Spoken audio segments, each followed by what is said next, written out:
வணக்கம் சொந்தங்களே, இன்றைக்கி நம்ம தீரன் ஆட்டோமோட்டிவ்ஸில் பார்த்தீங்கன்னா கேட் பேக்ஹோ லோடர் தாங்க சேல்ஸ்க்கு வந்திருக்கு. ஹை ஃப்ளோ மாடலுங்க. பம்பு ஸ்பீடு பார்த்தீங்கன்னா நல்லா இருக்குங்க. 2017 மாடல், 10,000 மணி நேரம் ஓட்டியிருக்காங்க. கிர்லோஸ்கர் இன்ஜின் கொண்ட வண்டி. வண்டியில் வெல்டு கிராக்குன்னு எதுவும் கிடையாதுங்க, தெளிவாக இருக்கும். ரீசெண்டாக பம்பெலாம் சர்வீஸ் பண்ணியிருக்காங்க. ரெண்டாவது ஓனர் வண்டிங்க, ஒரே ஃபேமிலியில் மாற்றிருக்காங்க. பின்னு புதுசெல்லாம் 90% கண்டிஷனில் இருக்குது. TN 40 ரெஜிஸ்ட்ரேஷன், டயர்லாம் 90% கண்டிஷனில் இருக்குது.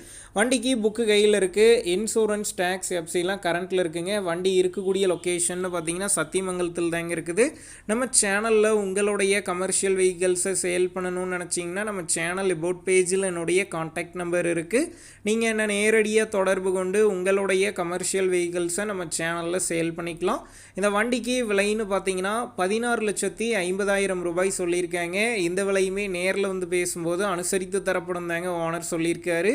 டிஸ்கிரிப்ஷனில் ஓனருடைய காண்டாக்ட் நம்பர் தந்திருக்கேன். தேவைப்படும் நண்பர்கள் காண்டாக்ட் பண்ணி நேரில் போய் ஓட்டி பார்த்து வண்டி எடுங்க. லோன் பார்த்தீங்கன்னா இந்த வண்டிக்கு சிபில் ஸ்கோர் நல்லா இருந்தால் 15 லட்சம் வரைக்குமே பண்ணலாங்க. பேலன்ஸ் இருக்க 1,50,000 லட்சத்தை கட்டிட்டு நீங்கள் வண்டி எடுத்துகிட்டு போகலாம். உங்கள் நண்பர்கள் யாராவது கேட் பேக்ஹோ லோடர் கேட்டிருந்தால் அவங்களுக்கு இந்த வீடியோவை ஷேர் பண்ணுங்கள், யூஸ்ஃபுல்லாக இருக்கும். புக்கு பேப்பர்லாம் கரெக்டாக இருக்கான்னு செக் பண்ணி பார்த்துக்குங்க. ரொம்ப லாங்கில் இருந்து போகிறீங்க அப்படின்னா அதிக அமௌண்ட் போட்டு அட்வான்ஸ் போட வேணாம், மினிமம் அமௌண்ட்டுக்கே அட்வான்ஸ் போட்டால் போதும்.